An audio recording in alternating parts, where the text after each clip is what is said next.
Las ramas del poder público en Colombia son ejecutiva, legislativa y judicial. Se crearon en 1945 mediante una reforma política.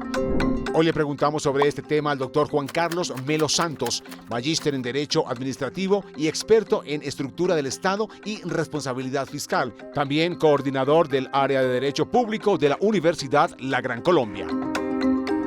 Doctor Juan Carlos, gracias por acompañarnos aquí justamente en el punto de la democracia en Colombia. ¿Cómo está usted?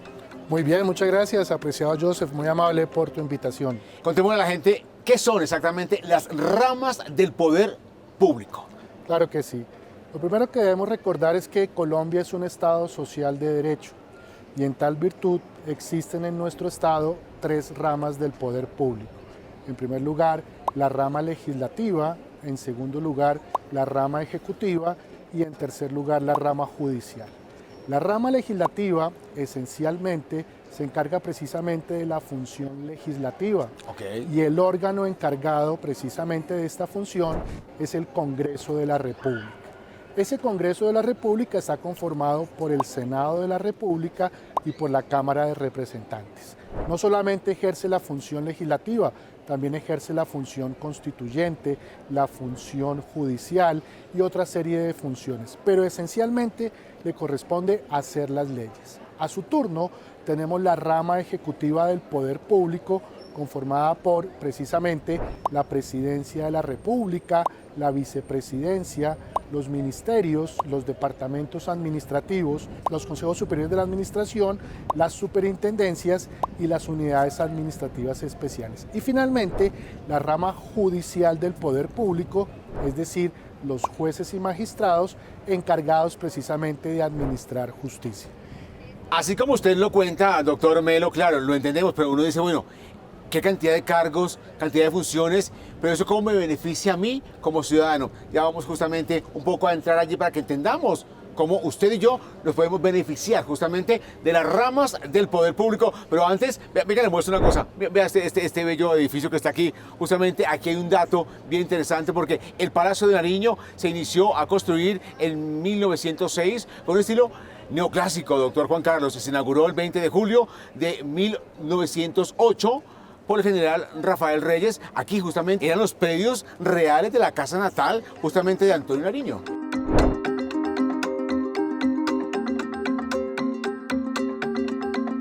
Doctor Melo, estamos aquí en la Plaza de Bolívar y al fondo, como saben ustedes, el Capitolio. ¿Por qué se le dice a este edificio Capitolio?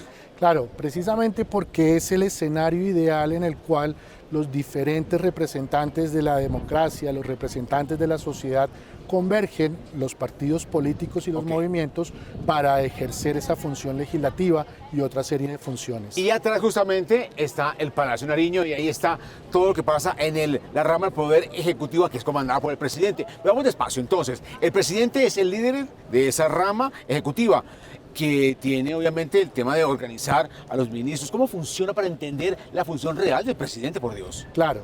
Recordemos, apreciado Joseph, que el presidente de la República, de acuerdo con nuestro modelo constitucional, es al mismo tiempo jefe de Estado, jefe de gobierno y suprema autoridad administrativa. Y en tal virtud se encarga precisamente de ejercer la función ejecutiva para hacer cumplir la ley y ejercer esa potestad reglamentaria. De esta rama dependen los ministerios. ¿Qué más hay justamente sostenido en esta rama ejecutiva? Tenemos además de los ministerios, los departamentos administrativos, tenemos los consejos superiores de la administración, tenemos las superintendencias y las unidades administrativas especiales. Toda una organización administrativa para el cumplimiento de los fines esenciales del Estado. Como ven, una cantidad de entidades están ahí y la pregunta es, ¿sabemos realmente cómo usted, como yo, podemos, por ejemplo, hacer que nuestros derechos también valgan dentro de esta rama ejecutiva? Por ejemplo, las superintendencias vigilan para poder darle soporte y cuidar los derechos de los ciudadanos, ¿o no?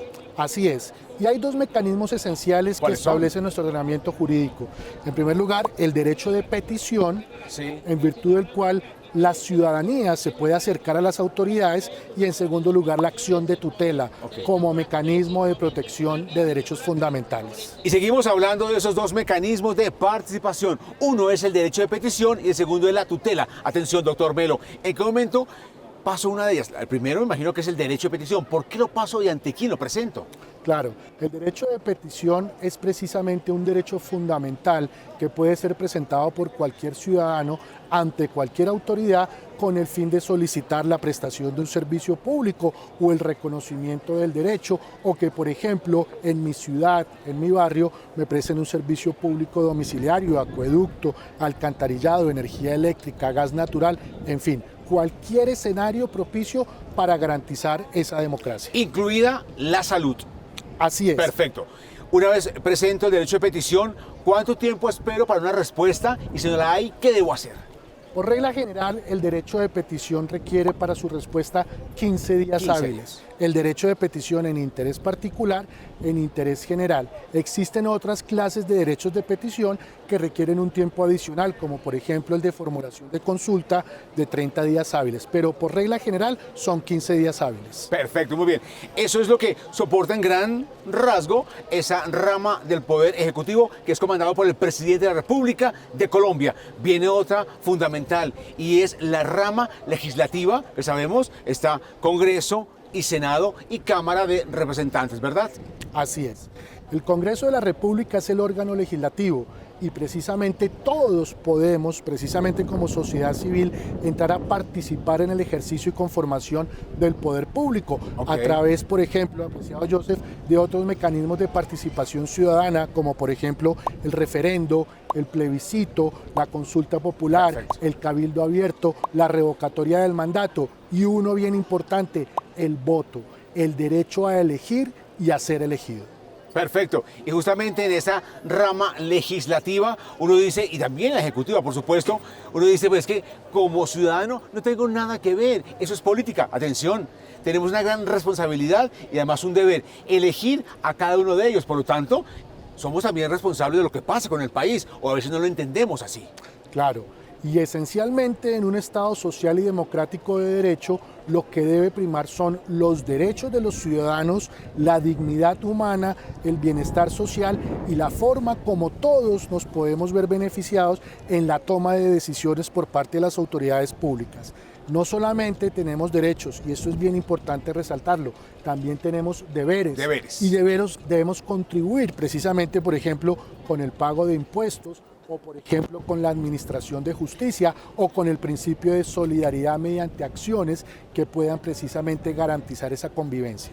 Me parece muy bien lo que dice el doctor Juan Carlos Melo, porque a veces nos olvida como ciudadanos nuestros deberes y nuestros derechos. Entonces, atención, cuando uno habla de derechos, es lo que lo protege a usted como ser humano. Puntualmente, ¿qué son los derechos en Colombia, hablando de esto que estamos hablando de la rama legislativa? Los derechos. Claro. Los derechos son precisamente esas garantías que tenemos todas las personas, no solamente los ciudadanos, quienes han cumplido 18 años, sino también todas las personas que hemos nacido en territorio o que tenemos una residencia.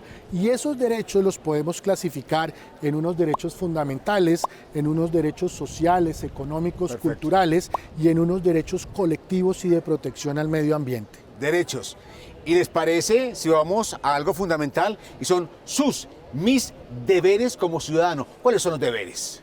Entre otras, establece nuestra Constitución política que debemos, por ejemplo, contribuir con las autoridades públicas, contribuir con la administración de justicia, pagar los impuestos, es un deber esencial, actuar con sujeción a la ley y al ordenamiento jurídico, propender por el logro de la paz, garantizar además y contribuir con el fortalecimiento de los derechos humanos y sobre todo, bien importante, apreciado Joseph, garantizar el principio de solidaridad social, que todas mis acciones estén encaminadas a ayudar a cada uno de los ciudadanos que tenemos en el Estado.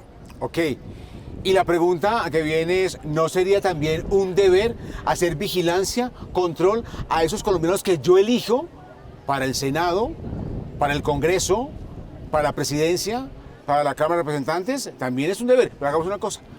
Lo invito aquí a Bolívar y me responde esto también. Claro que sí.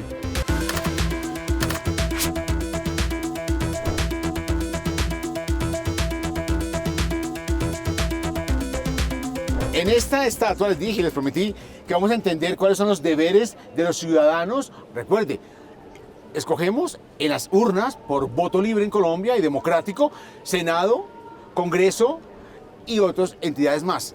Pero atención, ¿cómo yo puedo hacer veeduría para exigir que trabajen por mis derechos? Así es. Existen en nuestro estado lo que se denominan las veedurías ciudadanas, pero además cualquier ciudadano puede precisamente ejercer el derecho de petición porque es un derecho fundamental y no necesita ser abogado para poder ejercerlo ante cualquier autoridad pública, incluso privada, si ésta, por ejemplo, presta algún servicio público. Ya me contó hace un momento que hay mecanismos como el derecho de petición y la tutela. Yo, como ciudadano colombiano, que quiero exigir que el Senado, que el Congreso trabaje realmente para proteger y cuidar mis derechos, ¿qué mecanismo empleo? ¿El mismo? Así es, el derecho de petición puede ser ese mecanismo y recordemos que precisamente el Congreso de la República, los representantes a la Cámara y los senadores de la República son los representantes del pueblo. Ellos fueron elegidos en forma democrática por todos nosotros y en tal virtud ellos están en el deber de precisamente recibir toda clase de solicitudes por parte de la ciudadanía para la adecuada y eficiente prestación de los servicios públicos y además para garantizar los derechos de todos. Vean ustedes qué interesante. Recordemos que el Senado, al igual que la presidencia, tiene un periodo en Colombia de 4 años, ¿Cómo y bajo qué parámetros se fija que sean 4 años y no como en el resto de América Latina, en otros países, 5, 3? ¿Por qué 4 años? Claro, precisamente la Constitución Política de 1991 estableció que el periodo del presidente de la República es de 4 años y precisamente el periodo de los congresistas también es de 4 años, porque se considera que ese es un plazo adecuado para precisamente estructurar la respectiva política pública que permita la prestación adecuada y eficiente de un servicio público. Y si hablamos de los miembros que conforman cada una de estos lugares, Senado, Congreso, la gente dice, bueno, ¿por qué el gigantesco volumen de miembros? ¿Por qué tantos? ¿No podrían ser menos? Porque se establece que son un número en Senado, un número en Cámara, un número en el Congreso, pero de cantidad de colombianos. Claro, apreciado Joseph. Precisamente porque nuestro Estado social de derecho estableció, primero, como modelo sociopolítico el del Estado social de derecho, como forma de Estado, el Estado unitario, y como sistema de gobierno, el sistema presidencial, a diferencia del sistema parlamentario, donde ese Congreso legislativo no se denomina Congreso, sino que se denomina Parlamento. En nuestro estado, ese órgano legislativo se denomina Congreso de la República y precisamente antes de una reforma constitucional, el Senado de la República estaba conformado por 102 senadores y la Cámara de Representantes por 166. Hoy en día debemos sumar además la representación de otros partidos precisamente con ocasión del proceso de paz con el grupo exguerrillero de las FARC. Y vamos a entender cuántos miembros tiene el Congreso de la República, que está conformado por senadores y representantes a la Cámara. Dígame esa cifra completa. ¿Cuántos lo componen? En promedio tenemos en el Senado de la República 102 senadores más la representación política del grupo de exguerrillero de las FARC, más en la Cámara de Representantes 166 representantes, más la representación política, además incluido el componente de víctimas.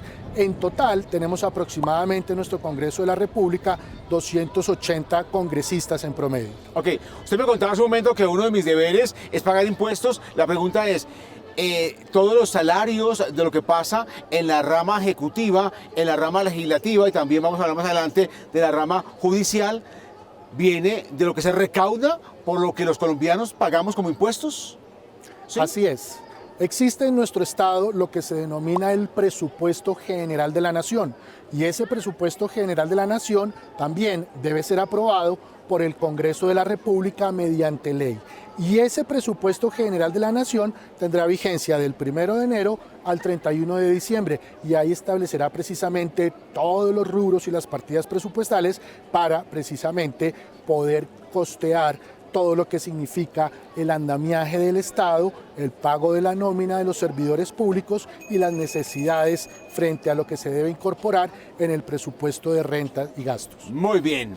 Eso con relación a la rama del poder público, ya vimos, ejecutiva y también legislativa. Aquí al frente tenemos el Palacio de Justicia, que ha tenido varios momentos difíciles, de hecho, 4 fechas fundamentales en las cuales se ha vuelto a construir, la más reciente hace 40 años, que justamente es la toma del Palacio de Justicia. ¿Vamos? Claro que sí.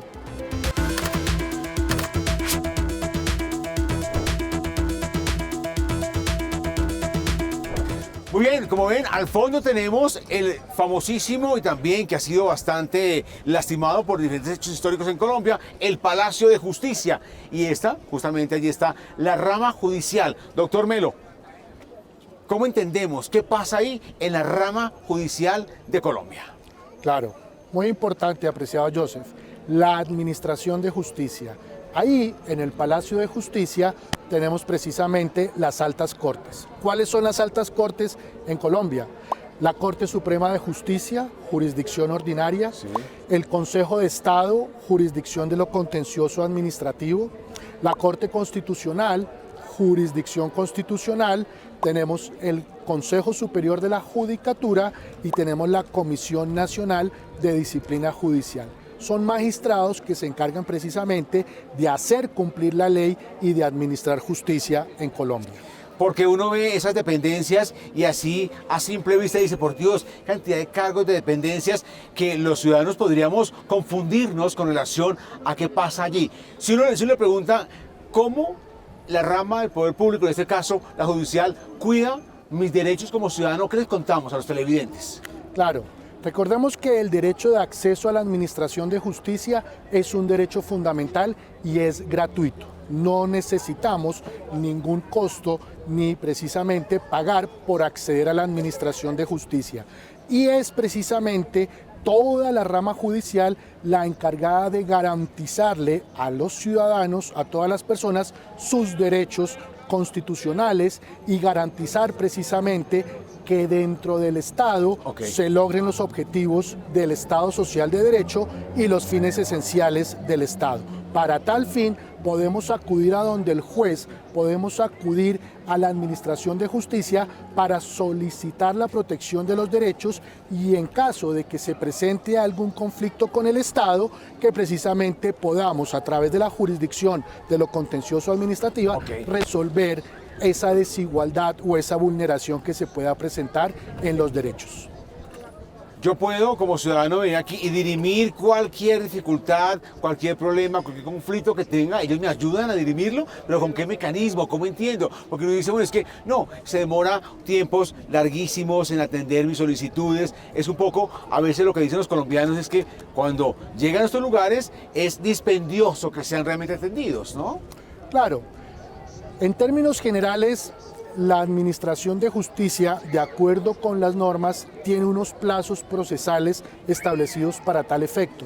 Para que la ciudadanía nos entienda, existe un tiempo que por ley ellos, los jueces y magistrados, pueden tomar para que precisamente adopten sus decisiones. Pero existen diferentes mecanismos expeditos, como por ejemplo la acción de tutela. Y la acción de tutela tenemos un término improrrogable de 10 días para que el juez pueda defender el derecho constitucional y proteger en primera instancia y en segunda instancia 20 días. Perfecto.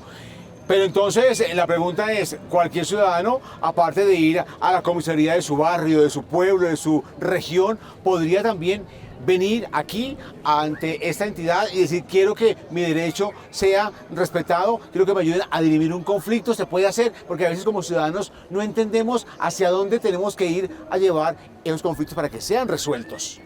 Claro, recordemos que la administración de justicia se establece, se estructura precisamente para garantizar los derechos de las personas. Y cualquier persona puede acudir, no solamente acá al Palacio de Justicia, donde funcionan las altas cortes, sino de acuerdo con unas reglas de competencia a los diferentes jueces, por ejemplo los jueces municipales, los jueces de circuito, los diferentes tribunales, para que precisamente se garanticen sus derechos a través de los mecanismos establecidos para tal efecto, como podría ser, por ejemplo, la presentación de una demanda o la presentación de una solicitud. Perfecto. ¿Cómo yo ejerzo control frente a la rama del Poder Judicial?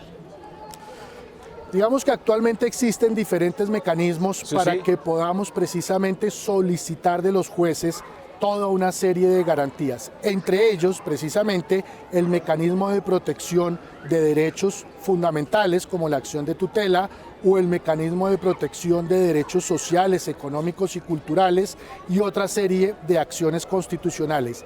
Y específicamente a través de diferentes comunicaciones podemos solicitar de los jueces el impulso procesal y podemos solicitar de los jueces el cumplimiento de todas y cada una de sus funciones que por expreso mandato constitucional deben cumplir en Colombia. Muy bien.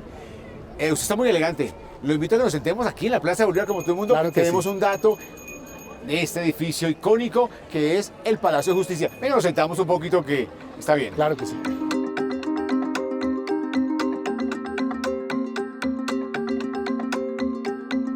Bueno, doctor Juan Carlos Melo, ya estamos aquí, sentémonos. Bueno, al fondo tenemos, gracias al fondo tenemos entonces el Palacio Líbano, donde hoy funciona y opera la Alcaldía Mayor de Bogotá, ¿verdad que sí? Así es. Ok, oye, qué belleza de arquitectura, ¿no? Así es, la Plaza de Bolívar representa la democracia en nuestro Estado social de derecho y la centralización política. Doctor Melo, si hablamos del Palacio de Justicia, aquí un dato chévere histórico, ojo a esto. A lo largo de la historia han existido 3 edificios. El primero, justamente, data de 1920, el cual se destruyó por un incendio de 1948, el famoso Bogotazo 9 de abril. Posteriormente se levantó el edificio y volvió a sufrir por la toma del Palacio de Justicia hace 40 años, 6 y 7 de noviembre de 1985. Creo que eso marcó al país y dividió al país en dos, la toma del Palacio de Justicia. Sin lugar a dudas, un hecho desafortunado en la historia constitucional de nuestro Estado y la rama judicial del poder público representada en el Palacio de Justicia tuvo ese atentado y esa toma guerrillera. Hablamos hace un momento de derechos y deberes. Sería un deber como colombiano yo empaparme, estudiar cómo funcionan y cómo cuidan mis derechos las ramas del poder público. Casi que sería una cátedra en los colegios. Sin lugar a dudas, y la misma Constitución Política establece la obligatoriedad de impartir la Constitución Política en todas las instituciones con el fin de conocer y garantizar los derechos de todos nosotros, pero sobre todo, apreciado Joseph, los deberes y garantizar precisamente ese funcionamiento constitucional. Doctor Juan Carlos Melo, si usted tuviera que eliminar una de las 3 ramas del poder público, sea la ejecutiva, legislativa o judicial, ¿cuál eliminaría y por qué? Mi apreciado Joseph, no eliminaría ninguna rama del poder público. Ok. Las 3 ramas son absolutamente Perfecto. necesarias, la legislativa, la ejecutiva y la judicial. Lo que podríamos hacer es mejorar la eficiencia en el cumplimiento de sus funciones y obviamente estructurar mecanismos para velar por una protección integral de los recursos públicos, que los recursos públicos alcancen en nuestro Estado y no se pierdan y precisamente no existan estos actos de corrupción. Doctor Juan Carlos Melo Santos, especialista, gracias por compartir con los televidentes todo su conocimiento hoy aquí con nosotros. De verdad, gracias por acompañarnos. Con mucho gusto, apreciado Joseph. Y ya saben, ¿quieren conocer alguna entidad? ¿Cómo funciona? ¿Cómo esa entidad cuida sus derechos? Nos pueden contar aquí a todas las redes sociales, porque recuerde, ahora en Teleamiga preguntamos por usted.